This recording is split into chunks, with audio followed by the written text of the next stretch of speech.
Welcome back, everyone. It's time to get started. Adam. Woo.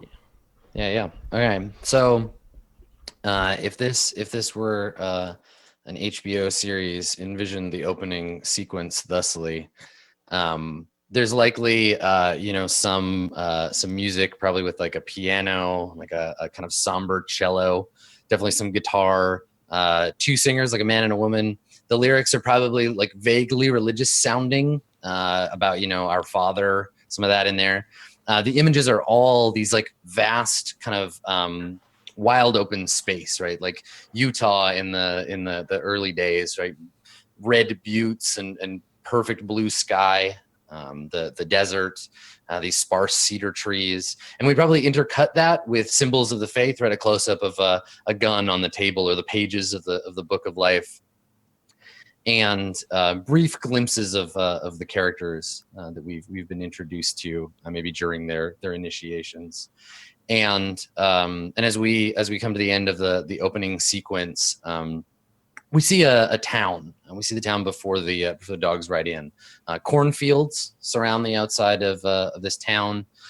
We can see several buildings, and when I say town, I mean like maybe like 20 buildings total. There's the sort of gathering hall and church in the center, various domiciles, but not like shops as one might imagine in a kind of like Western town. And we see the four of you riding into town. Does everybody have a horse, or is anyone walking? Yeah, horse. All horses. Yeah. Okay. Yeah, All right. I'm on old Krusty. We see the four. We see the four of you come into town and pass a sign, a weathered signpost that just says "Poor Mercy" on it. No population marker, anything like that. And as you ride further into town, you notice that the cornfields, it's like high summer now. So just punishing heat, the sun above you, no cloud cover whatsoever. Just brutal heat. And the corn is all choked with this like kudzu, or like vines, or some kind of weed that's overtaken the field. And you see it in all directions, looking out into the cornfields as you approach the town. I nod to it as we ride up, and I say, "The adversary's touch there." I don't laugh in game, but I enjoyed that. Yeah. Does anybody respond to? I kind of just like slowly look over. I look at Sister Sunlight Cave almost as not a scorn on the group, but she's definitely the outsider. I would in my eyes, and so I just kind of like gaze over to what she said, and then turn back to continue writing. Okay. After that kind of awkward pregnant pause, Brother Simon kind of looks over at Sister Sunlight and goes, "You say you know this for a fact, is that correct? What's the indication that a nature-based incursion like this could be the adversary?" Well, the first gift that the King of Life gave us was food.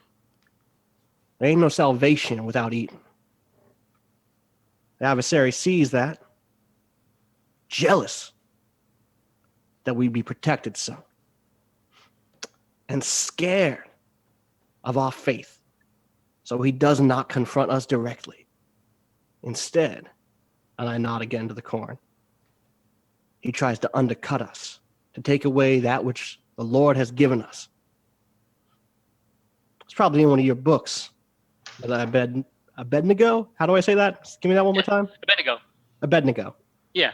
There we go. Brother Abednego. Yeah, I remember something about that. Yeah, it's not the dumbest thing I've ever heard. But Brother Simon kind of gets quiet and feels briefly like he's in over his head and just nods and rides along. So as you come into the town proper, it's a straight shot down the road to the church, where traditionally the steward and his wife and the rest of the congregation would be waiting. They know you're coming. This isn't dogs don't arrive on a surprise visit. One of you is carrying a bag of mail from the last town. There are letters in it for some of the folk here. Who's carrying the bag? We just found out about this fucking bag, Adam. Yeah. Who's got it? Imagine it into your inventory. I don't mind taking it. It doesn't matter. Yeah. Okay. Seems like a Bartlett thing. Yeah. I like it Alright. on like this, the back of your horse that you hate, and the horse is just kind of like Sure. struggling Yeah. with it because it's so heavy. Anything that I see as a burden is on the horse and not on my person.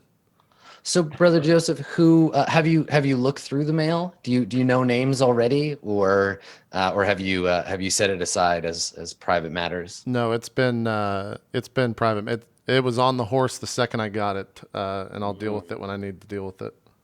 Okay, cool. So you haven't you're coming in without knowing even the names of these folk. I don't want to have predetermined philosophies because of a name, because Sure. I'm too already against that coming into the town.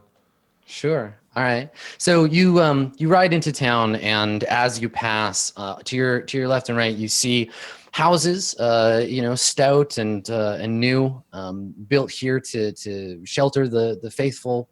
Modest places built for families, houses of hope. Right. These are built by young men and women anticipating the families they'll have and using the space that the King of Life has given them out here on the frontier. Now, one draws your attention in particular as you ride by.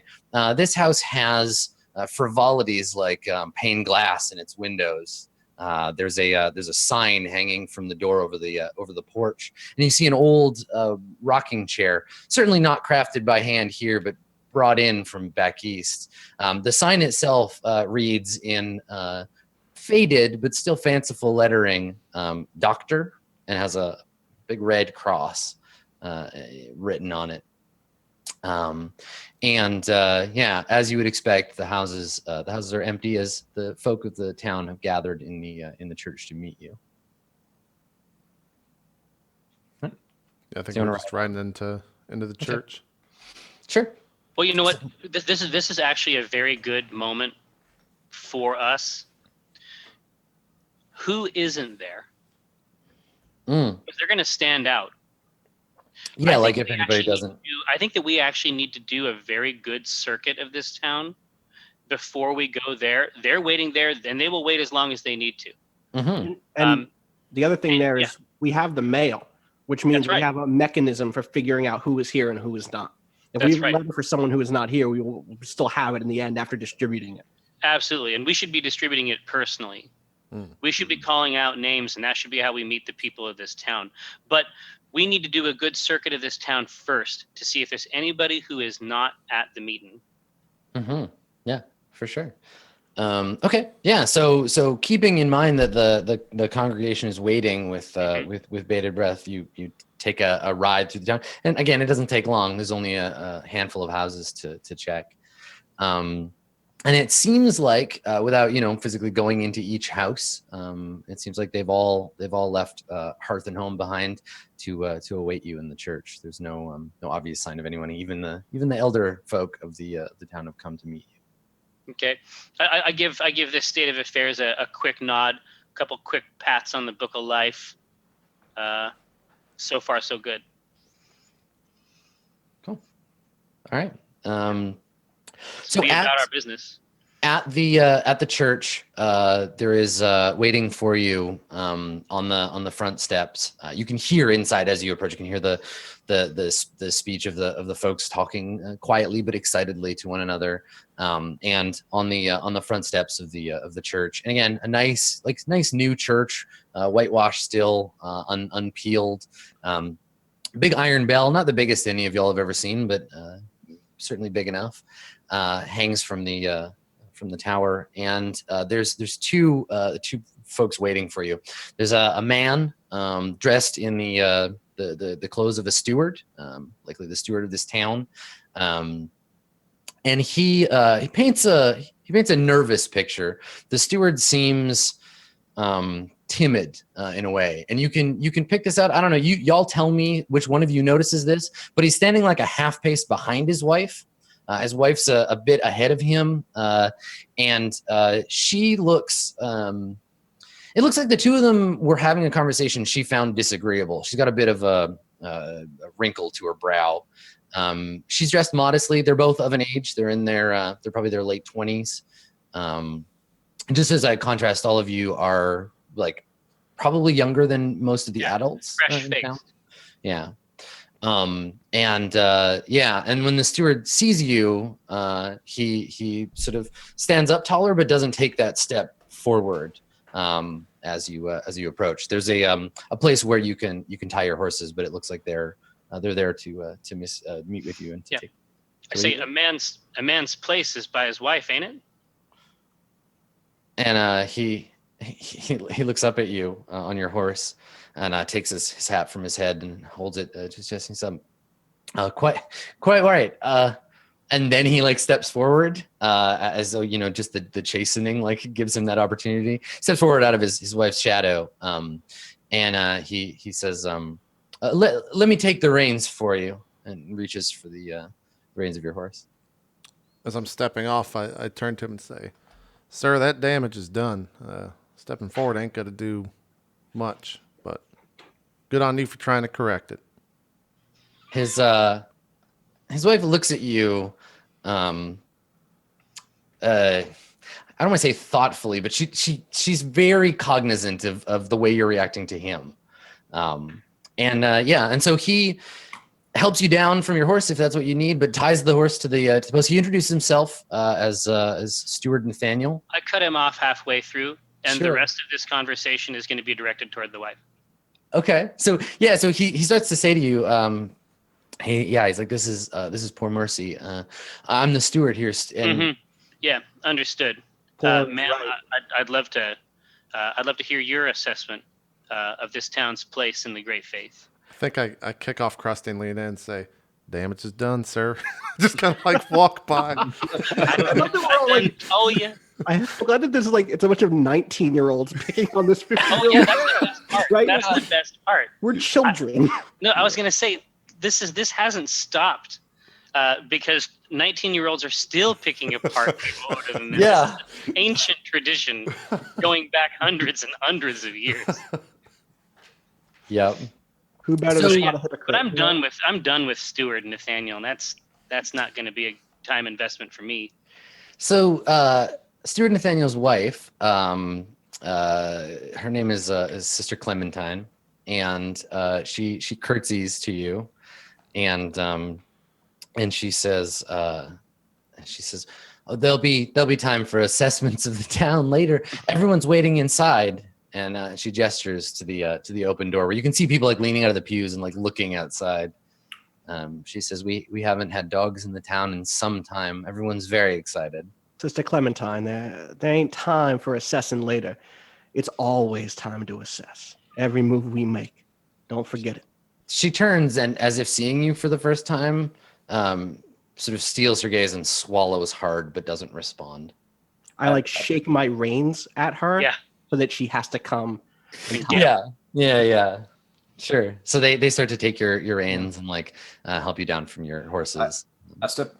Brother Simon steps over to Clementine, kind of off that conversation, and says, "You say you haven't had any dogs in town for a while. If I may, pray tell, ask you, how long has it been since your last arrival?" She shakes her head and she says, "Well, would have been just before the doctor and his wife came out. So, year or so? A year or so, and you said the doctor's been here for a year. About that." All right. I should wish that we speak to this doctor once we finish our business within the congregation. She nods. "He's inside." Yeah, all right. The steward has now just been like kind of standing aside, trying to seem like he's part of the situation, but hasn't said anything. I'm a co-equal. Yeah, I'm here. I was present for this. Yeah. So I definitely feel like there's some. We have to go and we have to distribute this mail. Bartlett, you've got the bag. Sure. I feel very strongly that somebody has to sit at the front of this place. I just feel like it's good. I feel like this is too much concentration here. The adversary loves a crowd. Mm-hmm. I'm willing to sit out here. I think that in terms of the meet and greet, as many of us can go in as they want, but the more mysterious we stay, the more powerful we'll be in this community. I'll go inside, handle the pleasantries. You can stay outside. Does that suit you? Yep. I'll works. stay out here with you, brother. Yeah, let's do it. All right. All right. So I'm gonna go and Sunlight is staying outside. I'll go ahead and make my way in there with you, Joseph. Make sure you got someone watching your back as well. Fantastic. I start walking towards the church. Okay. So Nathaniel and Clementine come inside with you, and yeah, you walk up the aisle to the pulpit, and yeah, the folk of the town have all gotten quiet, properly, respectfully quiet, and look up and watch you, and yeah, and you get a good kind of like glance at everybody as you go by. There's several families here waiting to attend, and you come up to the pulpit where Steward Nathaniel takes the pulpit. He stands up there. Clementine stands behind him. You're all kind of like arrayed behind him, and he tells the congregation. He quotes scripture, probably something about like generally about God's watchdogs. And about the order set aside for the preservation of faith and what an honor it's been. And then kind of peters out. Like he delivers the thing he prepared. Like he was ready for that part. And he's like, and so it is said, and he finishes and looks up. He's like, an amen. And like takes a breath and like looks over his shoulder at you. Like you can take over anytime. Yeah, I think when he looks back, I kind of like step forward with a heavy step and say, amen to that, sir.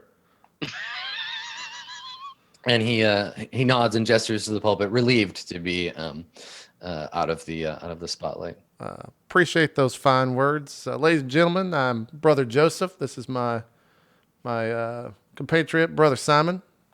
We've got two other brothers with us outside and a sister, believe it or not. We got some mail for you. Go ahead and start with that. I just look at the first name and call it out so he stands up. Sure. Yeah. So you start to hand out the mail. There's a lot of mail for the doctor. He's got probably more mail than anybody else. There are a few letters for a brother Elijah. Elijah's an older guy, probably in his 50s. He's the only one in the town that has more than one wife. He's got two. He's got a wife closest to his age, named Adelaide, and then quite a young wife named Lavinia. And he gets some mail for him and his family. Okay. He's got some kids. I think I'm pretty jovial when I keep going through the letters. Oh, another one for the doctor. Imagine that. You're a popular man. Hand it to him. The doctor and his wife, they're definitely out of place. Dr. Wellington, his name's Dr. Benjamin Wellington, and his wife is Elizabeth, Mrs. Elizabeth Wellington, and he's wearing like a waistcoat. He's got a felt like top hat, but he's not wearing it. Like not a big one, but like a proper felt hat, not wearing it. He's got a coat, but it's real hot, so he's taking it off. He's showing, him and his wife are both showing like maybe more skin than they should. Like you can see his arms, and her sleeves are rolled up a little way. She's fanning herself with this like lace fan. Just the scourge of the East. I mean, yeah. I mean, they're from back east, and what they're doing out here is not clear. But I bet there'll be some information about it inside the mail. Yeah. So he's getting mail, and he's got several letters from some big back east university, like a medical school or something. Okay. And he seems embarrassed to have to keep coming up. Like you didn't give him all his mail. Well, I guess, do you bundle all his mail and give it to him at once, or no? I do it one by one. I'll put out a piece of mail, say a name, and hand it to him. And probably by the fourth or fifth piece of mail I hand to him, say, "Sure is hot outside, isn't it?" I kind of like point at his bare skin, look at his wife. Yeah. Yeah. And he says he probably like whispers, he says quietly to you as he's taking the mail. He's like, yes, yeah, quite, and like adjusts his glasses and kind of like sponges his forehead with his handkerchief. He's like, thank you again, and kind of gives like an apology face to everybody. Kind of like, I'm sorry, we're doing this again. I keep having to get my mail, and it goes back to Elizabeth. As the doctor's coming back to meet up with Elizabeth, I walk over to Brother Joseph and just kind of take a couple of pieces of mail from the stack that he's holding and look for a couple other pieces for the doctor that haven't been delivered yet. I'll just take a couple, look at them, and go, oh, it's the wrong town. I love you all day. Oh wow! You're great. I guess and I want was to be friends with you. Guess I was given the wrong mail. Sorry about that. Anyways, Oh, look, another one for the good doctor. Yeah, and I think at this point, like, the doctor is feeling uncomfortable. Y'all are putting him in that place, but the town is kind of like you're not getting the impression that he's an outsider to them. Like they're chuckling. Yeah, But Elijah. it's like oh, that doctor. It's not Yeah, like of course, Our like this, doctor. this right? outsider That's the- weirdo, but Right. he's our. He's the insider outsider, right? Yeah. Yeah. Now, while your brother Joseph, while you're putting on this big show, brother Simon, you can see there are a couple of things you pick up in the crowd, a couple of faces that stand out. There's a young man, maybe 22, 23, got a big bristly mustache, built like an ox. This guy, big broad shoulders, and he looks like he's got something stuck in his craw. Right? He's just like not angry at you, but he's waiting for this whole bullshit thing to be over so that he can talk to you. You can see him kind of fidgeting in his seat, and his wife sitting next to him. She keeps like being like, "Calm down, honey. Like it's fine. Like just relax. You'll get your chance." And he turns to her, and she seems to be like a balm. Like he'll calm down for a second, but then as he's like, "Okay, this is really taking a long time," like he gets fidgety again. Okay. And then there's also, you see a very proud-looking young man and his wife. Just looking at the two of them, you can tell that this guy is Elijah's son. Like they're definitely related. Elijah's son and his wife.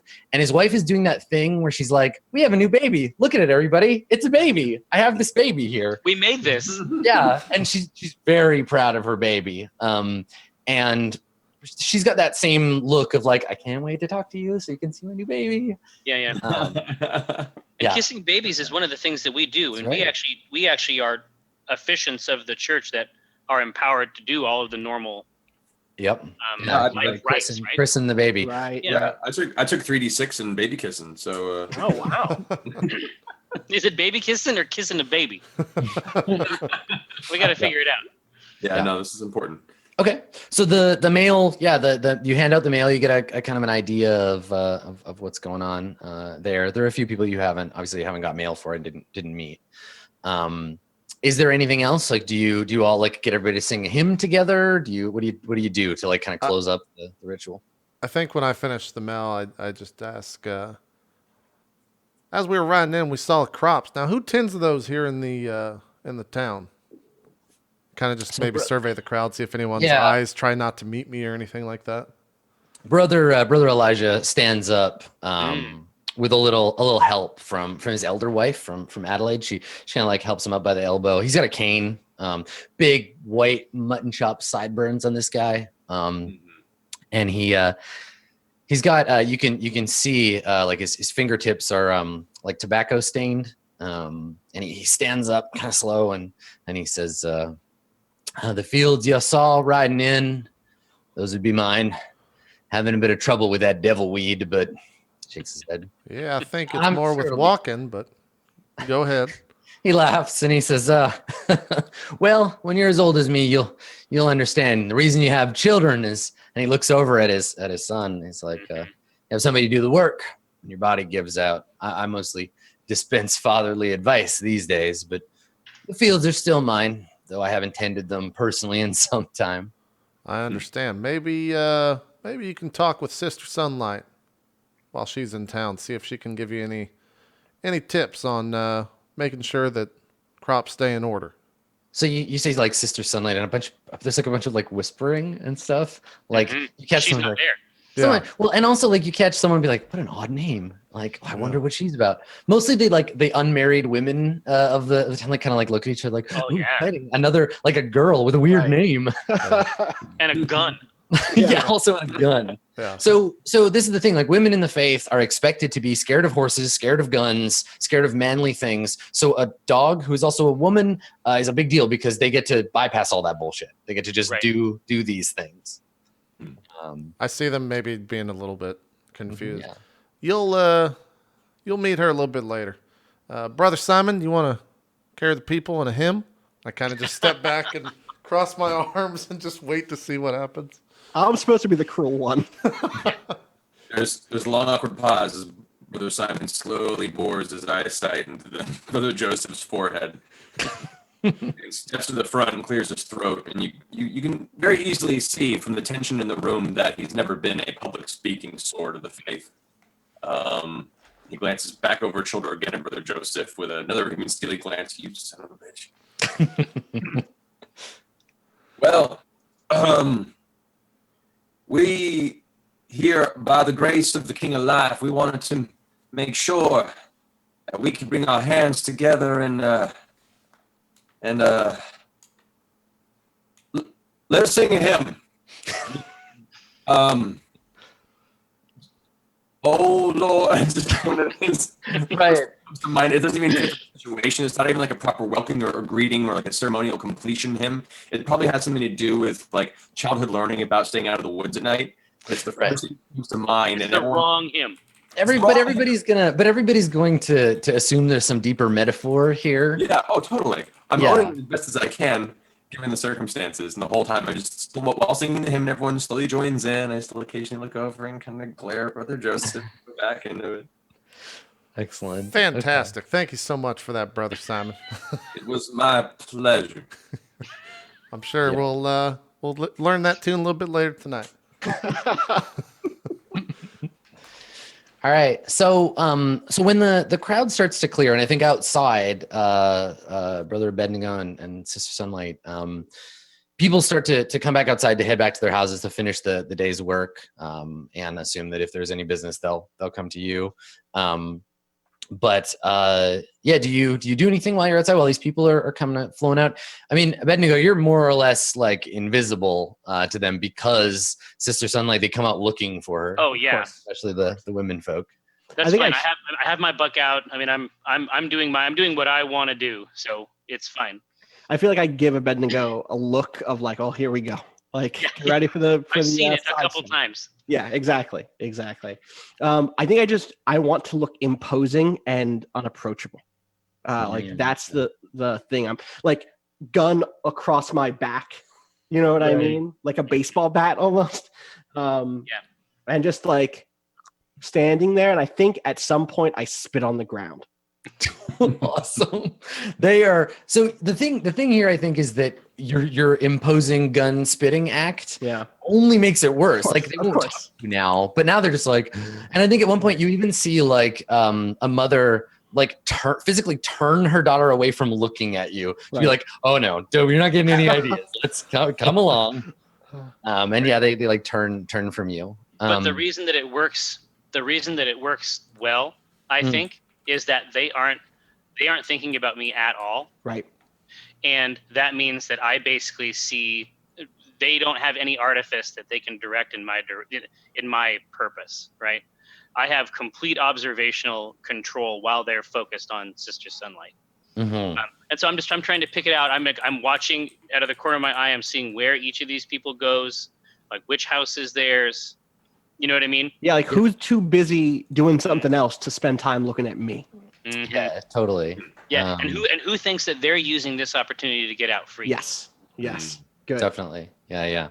So I don't think you see anyone like slip away necessarily, like try to sneak out.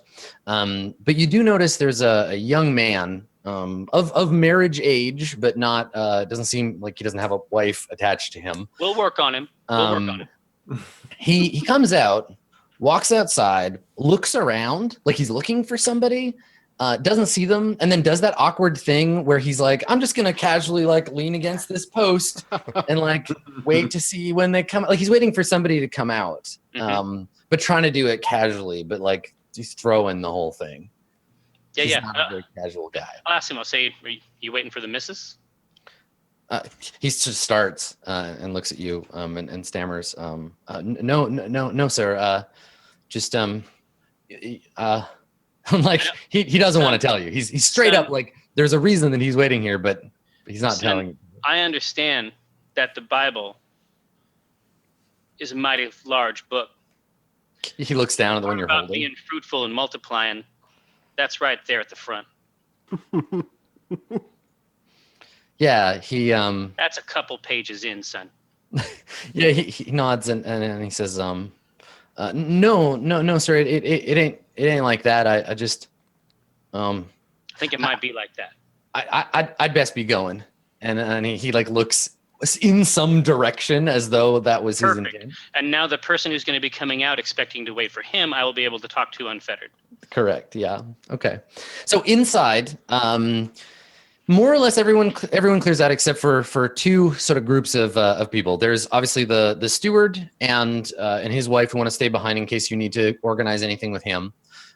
They're staying behind. The nervous guy with the mustache, as soon as, like, even before, he's the guy that gets up before the credits even started in the movie. So he's already kind of like standing as you're finishing the hymn. He's approaching the pulpit. The woman with her baby and her husband. Elijah's boy. Elijah's son and his wife. They look like they're about to go to talk to you, but when they see the guy with the mustache approaching faster, there's a moment there where Elijah's son just is like, nope, and then they turn around to leave. Okay. All right, here. So we should, Sister Sunlight, we should apply one of us to each of these groups. What do you think? Or is this inside or is this outside? Well, so this is inside. The two inside, the mustache guy. I can't wait till you know all their names so we can just call them that. The mustache guy is going to approach the two inside. Okay. And then the woman with the baby and her husband are going to leave. Do we see the woman with the baby leave very clearly?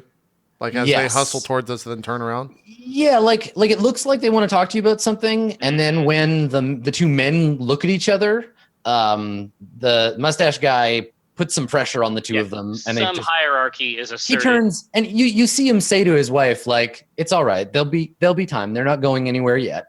Okay. Yeah. All right. And the mustache gentleman who approaches, as he approaches, we finish the hymn and people are starting to filter out. I make sure to go ahead and clutch my hands together in the front of me and make a very imposing, wide-shouldered stance up on the podium, looking down at him as he approaches. Right. You approach with much haste. It appears you have a word to say. Please, may I have your name? He nods and he's like a little red face, like he's been like clenching his teeth for a while, and he shakes his head. He's like, I have a powerful burden that I need to speak with you about right quick. I'm sorry. I'm Ezekiel. He puts his hand up to you. All right, Ezekiel, if this burden is quite as powerful as you say it is, then perhaps we should discuss at this very moment, please. He looks over at the steward and his wife, then back at you and says, for the sake of propriety, I would prefer to do it in private, sir. So it is a private matter you wish to speak of? He nods. My home is not but a few moments from here. If you'll come with me. Could you please describe your home to me? We have some business to take care of here, but we may be able to meet you at your home very shortly. He says, he looks back at the door where the woman and her baby like left, and then back to you, and he says, I assure you, and I mean no insult, you know your own ways. You'll want to hear what it is that I have to say before you do anything else. Very well. I look back to Brother Joseph and say, Brother Joseph, do you feel comfortable holding and gathering the various incoming discussions of the rest of the folks while I go ahead and take to this information? That'll do just fine, Brother Simon. You go ahead and take care of Ezekiel. I appreciate that. I'll see you shortly. All right, Ezekiel, lead on. I may take a friend with me. So as you and Ezekiel like go to leave, Steward Nathaniel starts to say something. He's like, Ezekiel, and Ezekiel turns to the steward and fixes him with this like death glare, and he's like, you shut your mouth. And Nathaniel like puts his hands up, and Ezekiel turns to you, Simon, is like, I'm sorry, I got my blood up. Please. Well, you best be tending to that temper. I know exactly where that can take a person if they don't have control. Please so outside, because you're looking for it, Abednego, you see the woman with her baby. And I think we get this is her real like intro shot. She walks out onto the steps, and you see her. She's dressed just like everyone else in the faith, simply, modestly. But she has this like long, like beautiful black hair that just like catches the sun so like a river, and there's this shine off of it. And she sees beautiful green eyes, and she's carrying this baby, and her baby's like smiling and cooing. And she steps out into the sun, and we saw her earlier inside in the sort of dusty church, but out here, her real beauty is like clear and evident as soon as she walks out. She looks around, Mm-hmm. but does so with practice, right? Like it's not like a big like, oh, what's going on? Her She's not eyes, like this other goofus. not like the other goofus. Yeah. She's been socialized. She casts her eyes around, doesn't see who she's looking for, swallows whatever disappointment or broken expectation, turns immediately to her husband and just like picks up a conversation. Like it's just like the most casual thing. If you weren't looking for it, you probably wouldn't have noticed. Okay, so we have made this as dogs. We have made this connection between her, between Elijah's son's wife, and this young man who was waiting outside. Mm-hmm. Yeah. We didn't get a name on the guy who was outside, did we? No, you didn't. You didn't No, catch his name. but we'd know him. Yeah. So she sees you. Maybe she catches her eye and thinks that you're just looking at her because she's nice to look at, and smiles and starts to walk over to you, like, you know, bouncing her baby in her arms. Okay. I probably have. There's probably a very specific thing that we are supposed to do for this new fruit of the flock, right? Yeah, there'd be a ritual. You'd have the family in the church. You'd anoint the baby and name it appropriately. Yeah. And I let her know. I say, well, there's a proper procedure. So for bringing a young one like this into the flock, but this will have to do for now. I just lay a kiss right on the forehead. Yeah, and the baby coos and kind of like tries to grab at you. And she says to you, she says, we've been very excited. The King of Life has given us a fortuitous time to have this child. She was such a trouble. And she looks at you and she says, I forgot my manners. I'm Prudence. And she like kind of gives you her hand to like whatever. I guess you'd curtsy. She's got a baby. Yeah. But there's got to be some version of the curtsy that allows for holding on to a tiny larval human. Exactly, yeah. And she introduces her husband. She says, this is my husband, Eli. There we go. And so it's Elijah Jr. Yeah, yes, it definitely is. And Eli, he's put his hat on, but he like tips it to you. And he says, sir. And he smiles at his wife, and she smiles at him, and the baby coos.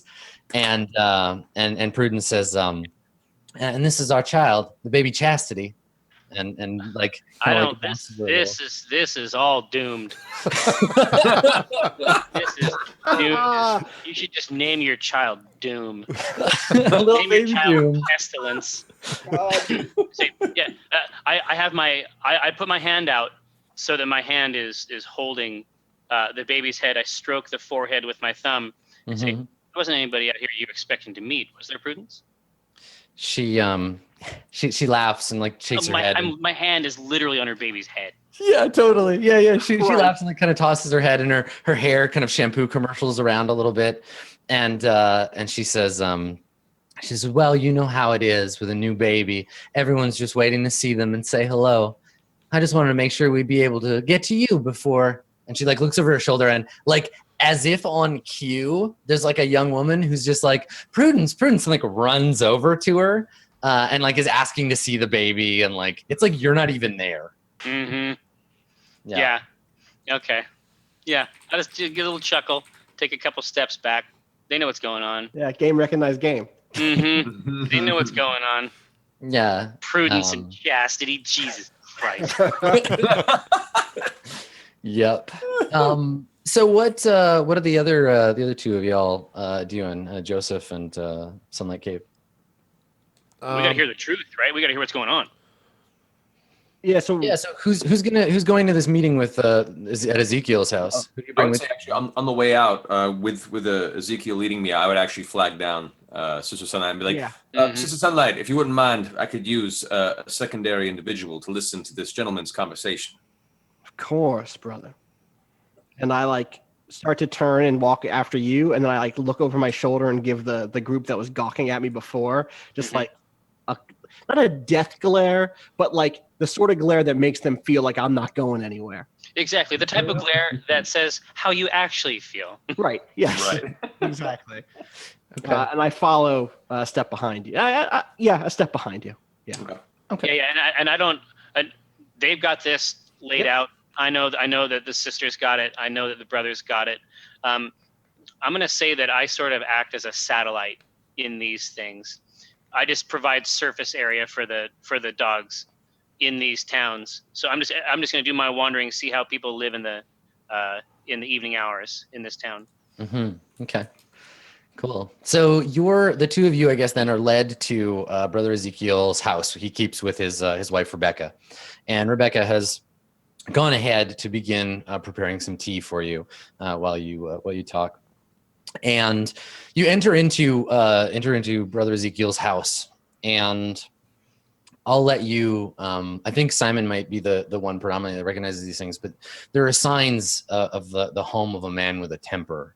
A door hinge repaired several times from slamming. Things have been mended maybe more often than they would need to be in a house this new. One of the planks in the kitchen wall has been replaced recently. Its paint is finer than the rest. And when you arrive, Rebecca, the first thing she does, though she tries to hide it well, she flinches when the door opens. Like, she flinches slightly and then like laughs, like, oh, I'm such a silly girl, like scared of a door. And Ezekiel sits down, or he gestures for you to sit at the table. There's chairs enough for everyone. I politely turn to him and say, I appreciate, but I would prefer to stand. Thank you very much. He nods. And does the same. He doesn't sit if you don't. When she comes out with the tea, does she sit? She puts it on the table. So she puts one out kind of like where people, like near people, and then she turns to you with a cup, and the tea set is quite nice. And she holds it and looks at you and looks at it, and the question she wants to ask is like, yep. Do your people drink this? About tea? Yeah. So I take it, place it down at the table, take a seat, and then gesture for her to take a seat. There we go. That's it.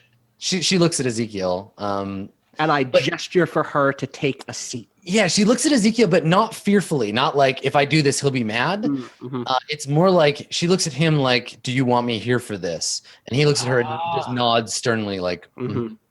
Good. And she sits down.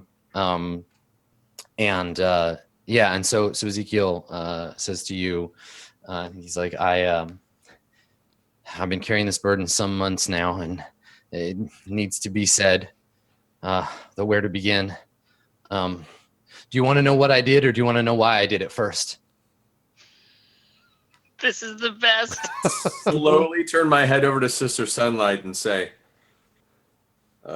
you're the one more traveled here and with a better mind for these types of conversations. Which would you prefer? Sip. Always more interested in the sin than the sinner. I was hoping you'd say that. Go on, Ezekiel. Why? He nods and he says, had I my druthers, 'twould have been murder, but thank the King of Life it weren't. Though I don't quite understand the theology of justifying these things, I did try to kill a man. He sighs. He says, Eli, he had it coming. At least that's what I thought. Had it been true, King of Life would have let me strike true with that knife that night, but he lives. Though I suspect, and he like swallows hard and like looks around as though the devil might be listening. Like if you say his name, he says, I suspect sorcery in that family. And what makes you think that? He says, we'll see. They tried real long to have that baby, but it weren't happening. Some men, they just shrugs. It can't be done.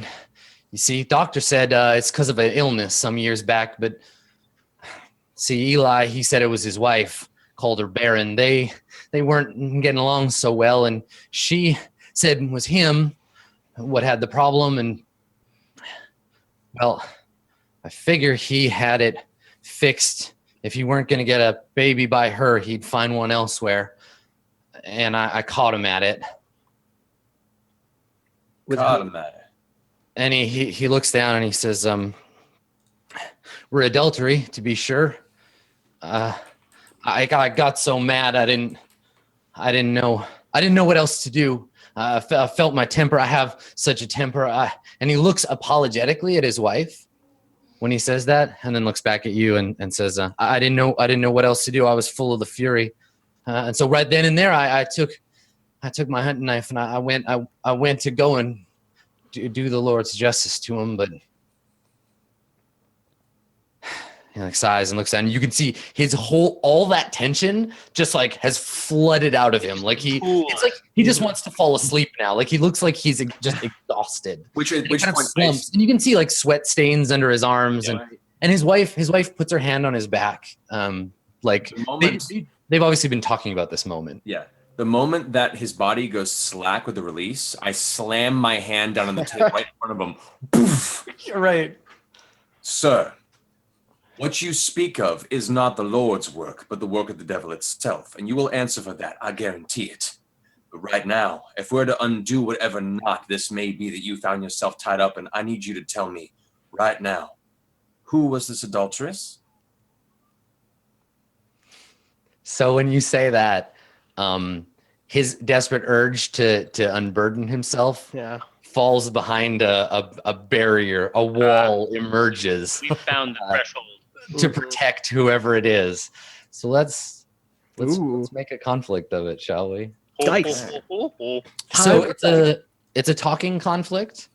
What's at stake here is, I think, and you can correct me if I'm wrong, does Brother Ezekiel tell you who the other participant in this adulterous crime was? Okay. Does that sound right? Sounds right to me. Okay. Do we have stakes outside of just we don't get what we want? It's who is in control of the stakes. Whoever wins the argument. So the stakes here, that seems to be the most obvious. What were you thinking about in terms of stakes for this?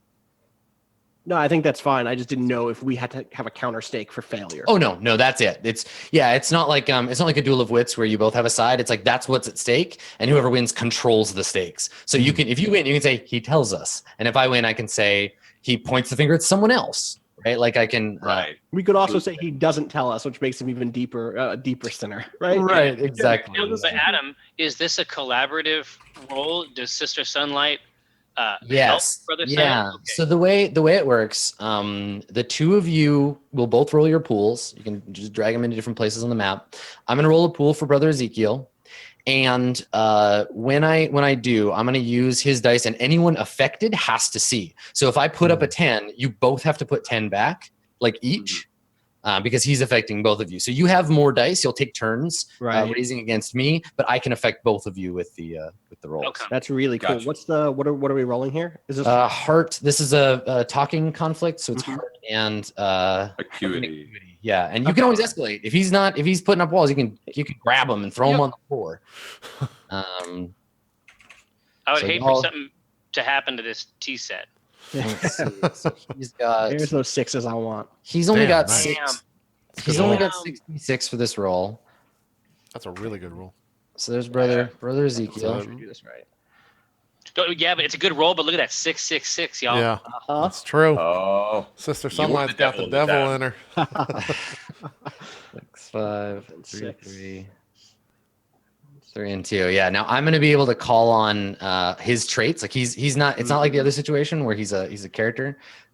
He's got his own like traits and relationships. So Gotcha. he's Right. almost certainly got a relationship with like Brother Eli and maybe the person in question. Right. Which he can call on for his pool, right? Exactly. I can call on them for raises and what have you. Fucking A. All right. Okay, so I have an 11 as my highest. It looks like there's 2 6s. Sister Sunlight, Oh yeah. you start. You put up our first one. You know, I knew a man named Ezekiel once. Sip. It was Okay. wolves. Wolves got him because he didn't trust me. I advise that you trust us with this information. All right. So what do I need to? How are you gonna start What do this? you got? You have a 6, a 5, 3 3s, and a 2. Yeah. The highest you can place without going. Okay. I'm gonna go. Just kick the shit out of him. Yeah. So I got all these 6s. I'm gonna put down 12, Doug. Yeah, just kick him in the face. He can't even match you with that unless he goes to one of his traits or relationships. Yeah, so I'm gonna put in a relationship. He has, and it's interesting because what's at stake here. And I don't care as a player if you find out who this is, but it's No. interesting 'cause you're gonna get little hints as we go. Mm-hmm. So he does have a relationship with this person, because her identity's at stake, and it's a blood relationship. Okay, so that like we know that in character, or is that only I out mean- of character? It's only a meta thing. It's just a meta thing for right Okay. now. I've got some more sixes, but those ones really fuck me over. Mhm. Good sixes though. Good sixes though. All right, so I'm gonna block. He's gonna block you. And he says to you, he's like, it's not that I don't trust you. It's just I'm the sinner here. I want to deal with that first and foremost, and with a clear conscience, perhaps I could tell you more. And he's gonna raise, and this is where both of you will have to see this. He raises with the crime that I committed in trying to kill this man is justified, and I assure you of that. If you only listen to me, there's a bigger problem here. Did you not hear me before? Sorcery. Eli and his wife. And you can see him like getting a little tempered up again. Yeah. So the both of you need to meet this 6 and 5, and then Simon, you'll be the one that raises back. Right. Okay. Let's see here. So that's 6 and a 5. If you want to put up a 6 and I'll put up a 5, we can go ahead and both kind of. Do we mix dice or do we have to individually? Do it individually. It's everyone who's Oh, I- affected by his C. God. Okay. Your plan to mix the dice is way cooler. Yeah. I support Now that. you can. 100%. The thing is, in certain circumstances, you can help each other by doing that. So you Right, can right. Oh, put really? up one of your dice with someone else if you're helping. Okay. But it has to be in a situation in which you're not being affected by the thing. So in that case, Gotcha. it would be like Oh, if someone tried to punch your friend, you could get in on that if you're not actively also being punched. Right. But in this case, he's dealing with both of you at once. Yeah, I Gotcha. see it. Okay, cool. So this is all you, Sister Sunlight. So I put down my 10. Does Brother Simon? Yeah, Simon has to respond to this 11 as well. Oh, we both. I see. Yeah. Oh, so you yeah. have to- it's real now. I see. All right, then. I'm gonna go ahead and pull in my. My some tell me I can be mighty intimidating. Nice. Yeah, that adds up. That adds up to what we're seeing. Oh, Oof. Oh damn! You God, are crushed intimidating. it. All righty, we're gonna go ahead and drop down God damn. that. Right? What's really good? Oh yeah, it's Okay, it's so on. you both block him. I assume Simon. How does your intimidating nature play into that? With my hand still on the table, and as he starts to kind of clam up, my other hand reaches up and grabs the icon of the king that I have around my neck, and I hold it forward and say, "Now listen to me. I know you have one sin to get rid of, but the only way that you can look for salvation is to help us get rid of the greatest sin here. And we need information. If you want to start alleviating that weight on your soul, you need to start letting us alleviate the curse in this town." Awesome. All right, and Sister Sunlight, Sunlight Cave. How do you block? You talk about sorcery. Sorcerers are easy to deal with. And I tap my gun twice. Right, perfect. That's great. And now Simon, you have the floor. So now you gotta raise for me to respond. Alrighty. I'm gonna go ahead and drop a 7 and a 3. Oh yeah, that's a good one. Oh Jesus. And so I lean further into him at this point, recognizing both my higher position at the table now as he's kind of gotten to a restful state at the table, bringing us probably within a few inches face to face. Hand still sprawled on the wood of the table, icon still in my hand. I just lean in and say, "Now, Zeke, I can see that you sometimes can be a man of difficult constraint. So can I. And I myself have pummeled a few sinners down to tell me what I want to know. I think that since we just arrived, you can be much more forthcoming and agreeable to our arrival, as we are trying to help you. We mean no harm and no difficulty to this individual you're protecting, but the more you protect them, the more you prevent us from doing the Lord's work." Awesome. I think that yeah, and I'll incorporate this into my follow. He's gonna try to and match this. So what do you got? A 10? He's gonna have to earn, right? He's gonna have to roll some dice. Yeah, I think so. But you know what? I think in a way he wants this. He's trying to protect somebody. I've already like added in her dice. I think he's gonna take the fallout on this one, and I think it's because you use that word disagreeable. I think when you say that, he looks at his wife, and she kind of raises an eyebrow, like, "See, I told you." Yeah. And he says, he shakes his head and he's like, "That's a word I've heard a time or two before. I don't mean to be disagreeable. I'm a loyal boy, and I don't want to get anybody else in trouble." And then he raises with a startling 3, and he says, just tell me you won't, that this person will be okay. You'll go light on him." Go ahead and block that. I'm going to reverse it. Right. Yeah. My response to that is, we are here to protect the innocent of our Lord's children. If this person is innocent and worth protecting, as you say, no harm will come to them. And I stand up. I nod to what's her name? Rebecca. Yeah. For the T. And I say, but there's a good chance they won't be innocent. And you best not get in our way.